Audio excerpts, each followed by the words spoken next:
Hi സുഹൃത്തുക്കളെ, എല്ലാവർക്കും നമസ്കാരം. ഞാൻ ലതാ മോൾശേഖർ. ഞാനിന്നിവിടെ അവതരിപ്പിക്കാൻ പോകുന്ന കവിത എൻ്റെ സ്വന്തം കവിതയാണ്. കവിതയുടെ പേര് തൈപ്പൂയ കാവടി. ഇന്ന് തൈപ്പൂയമാണ്. എല്ലാവർക്കും തൈപ്പൂയ ദിനാശംസകൾ നേർന്നുകൊണ്ട് ഞാൻ എൻ്റെ കവിതയിലേക്ക് കടക്കുകയാണ്. കവിത തൈപ്പൂയ കാവടി.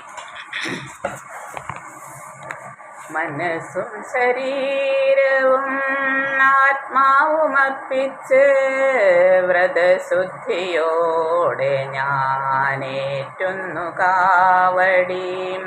മനസ്സും ശരീരവും ആത്മാവുമർപ്പിച്ച് വ്രതശുദ്ധിയോടെ ഞാനേറ്റുന്നു കാവടി.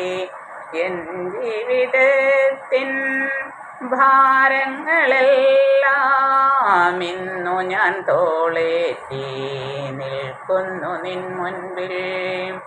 എൻ ജീവിതത്തിൻ ഭാരങ്ങളെല്ലാം ഇന്നു ഞാൻ തോളേറ്റി നിൽക്കുന്നു നിൻ മുൻപിൽ. മുരുകാ മുരുകാ വേൽ മുരുകാ ഹരോഹരാ. മുരുകാ മുരുകാ വേൽ മുരുകാ ഹരോഹരാ.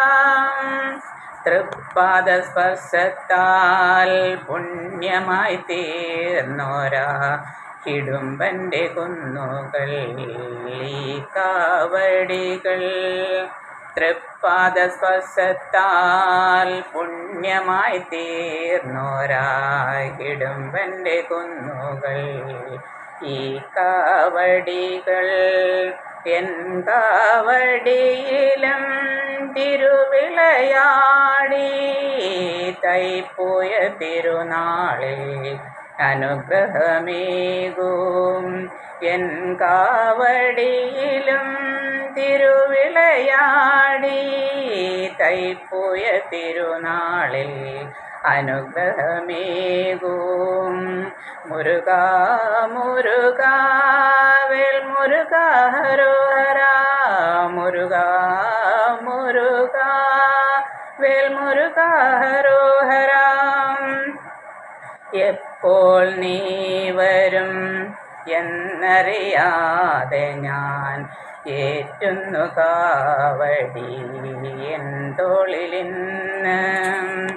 എപ്പോൾ നീ വരും എന്നറിയാതെ ഞാൻ ഏറ്റുന്നു കാവടി എൻ തോളിലിന്ന്. പരിപാവനമാം പഴനിയിൽ കുടികൊള്ളും ഗജമുഖ സോദരാ ഷൺമുഖനേ. പരിപാവനമാം പഴനിയിൽ കുടികൊള്ളും ഗജമുഖ സോദരാ ഷൺമുഖനേ. മുരുകാ മുരുകാ വേൽ മുരുകാ ഹരോഹരാ. മുരുകാ മുരുകാ വേൽ മുരുകാ ഹരോഹരാ.